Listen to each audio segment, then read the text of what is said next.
Okay, so here are the results of the new model in MATLAB itself. Okay, so um, this is for New Jersey right now, and we can see this peak in infections occurred mid-April. And the new model, though, you can see it has two different infection curves. Okay, the dashed line is for people who were in that I1 pool, okay, or the first infection pool. And the first wave of infections were people almost exclusively who had had it for the first time.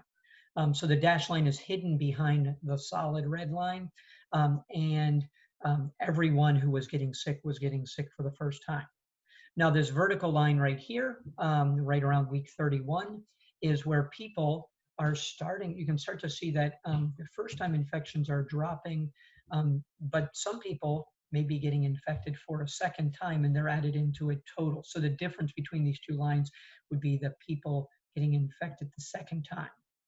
Now, as time progresses, I have built into the model that we're going to see a little surge as school starts in the fall, and the governor inevitably has to allow for a higher infection rate. That A value is going to go up.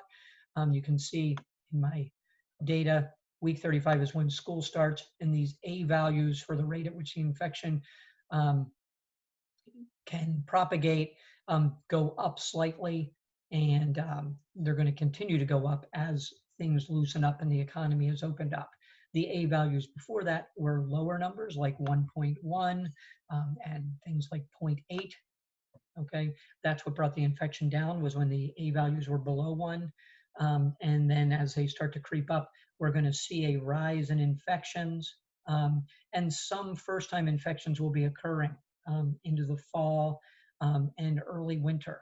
But by week 70, there are hardly any first-time infections anymore. Okay, and that's because everybody will have already been infected. We'll look at the susceptibility curve in just a minute. Okay, so the later infections are all people who were already infected once and possibly twice. So these people have the T cells probably. They will be able to fight the infection better, so they will not be as sick. Okay, so the first wave of infection caught a lot of people who got very sick.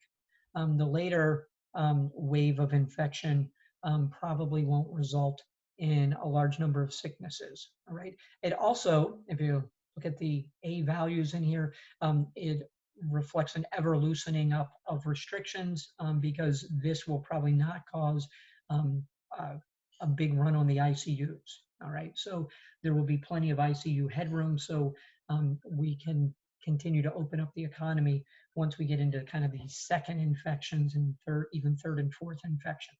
All right, and this is over 104 weeks. That's a 2-year period. So in the second year, this is what it might look like to live with the virus without any kind of vaccine.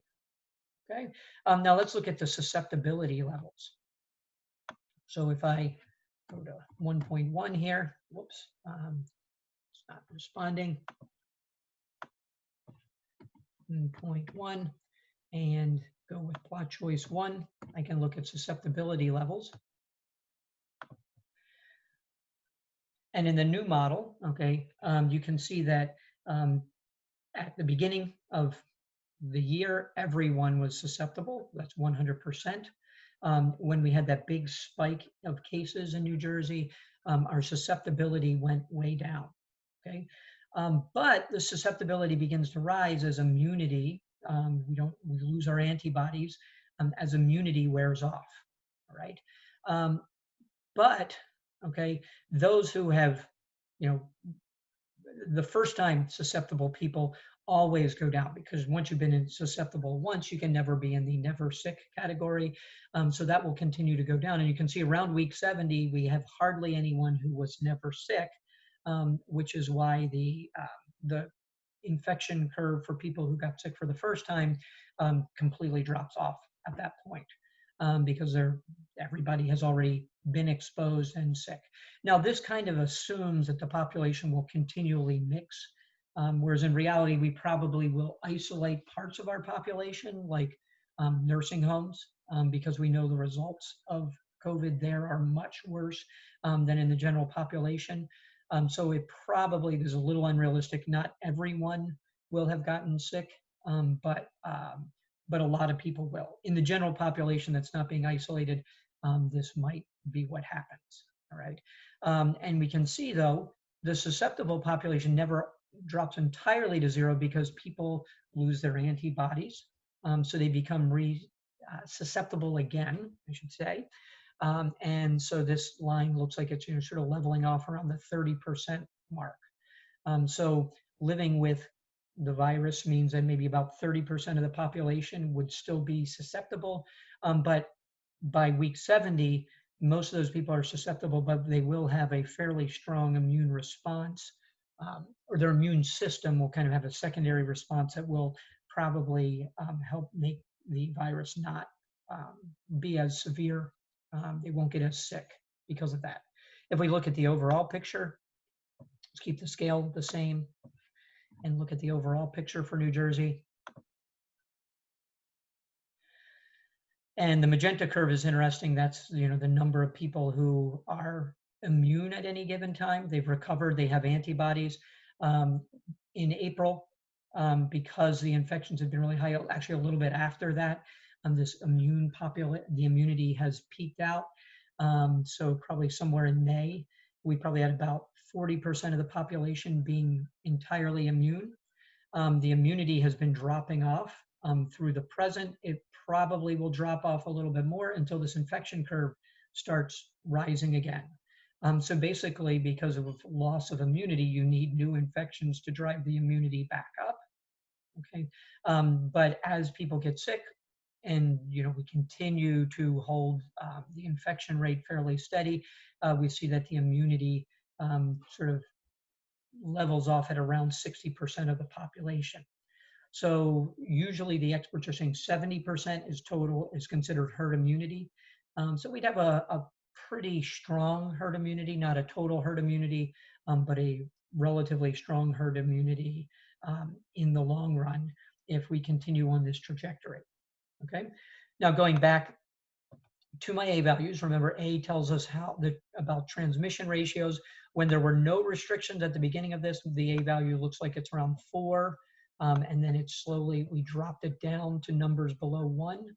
Those were during lockdown, okay? And then there was sort of the reopening of things. And school is going to cause those numbers to go up a little bit, okay? So when I look at that, whoops, I somehow moved these numbers out of the parentheses, which is going to cause problems. Put them back inside. There we go. So we're going to be opening up the economy, which is why the infections don't completely die off. If we were going to stay locked down for a long period of time, we might actually see the red curve completely die off. But the problem with that is then the recovered curve would also drop to 0, meaning people didn't have immunity.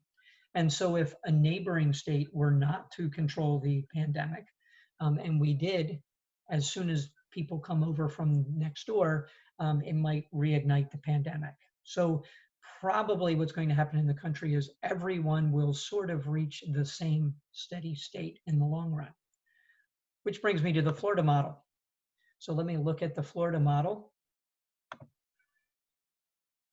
So you can see Florida did not have a large early spike. They're having their spike now. In fact, we talked about this model having a little bit of a lag. It looks like they might be going over the peak of their infections now. So this model's a couple weeks behind where it's predicting the peak is. So they, actually, this is where we last had data. So we're pretty close. We're off by maybe a week as to where the Florida peak will be. Florida should come down and have a steady state of infections. Just like New Jersey, and their steady state infection rate will probably be almost the same as ours. Okay, you can see that eventually their number of immune people ends up peaking out actually a little higher than the New Jersey model. I predicted that their governor will be a little more aggressive in reopening as soon as we get over this peak. So they probably will run at a slightly higher immunity level because they're willing to probably run at a slightly higher infection rate in the long run. Okay. Now, if we look at what's happening to Florida just on their infections and first infections versus second infections,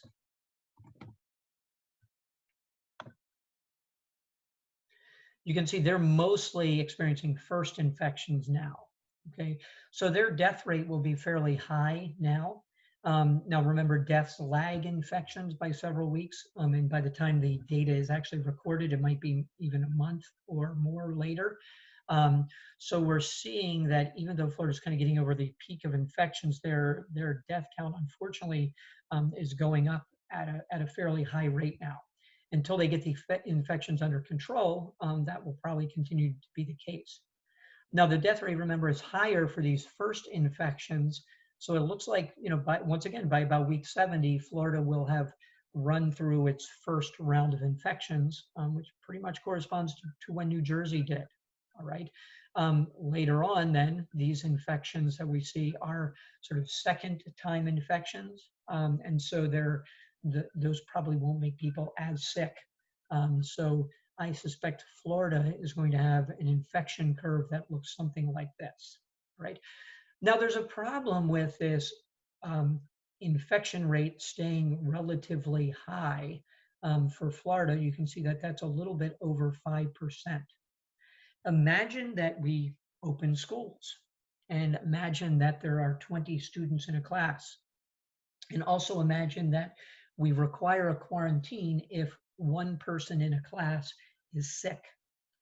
If we test everybody in a school in a given day, a 5% infection rate means that about 1 in 20 students will test positive. A huge number of classes would have to be totally shut down. So if testing is widespread, and if having a case in a class means you shut the class down, this model really doesn't quite work. We would need to have an infection rate that's significantly lower than 5% if we want most of the classes to be able to stay open. Okay, so the odds are that probably half of the classes in the school would end up being shut down if every student were being tested, let's say every week. So this could happen on some college campuses that open up and have a lot of testing. They may find that the infection rate is a lot higher than they would have expected. And therefore, they're going to have to figure out what to do with that. Do you shut down the entire class every time there's a case? If so, I think it's going to be hard to keep schools running and open. But the other option is that you realize that the mortality rate, especially for students, is going to be extremely low.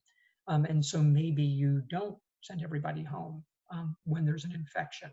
But it is good for people to know that they might be carriers and to know that they are infected so they can at least stay away from the more vulnerable population. So this is going to be could be messy as we try to figure our way out of this. If we're going to kind of run in the steady state with high infections, we may need to get these infection rates lower before we are able to successfully do things like open schools.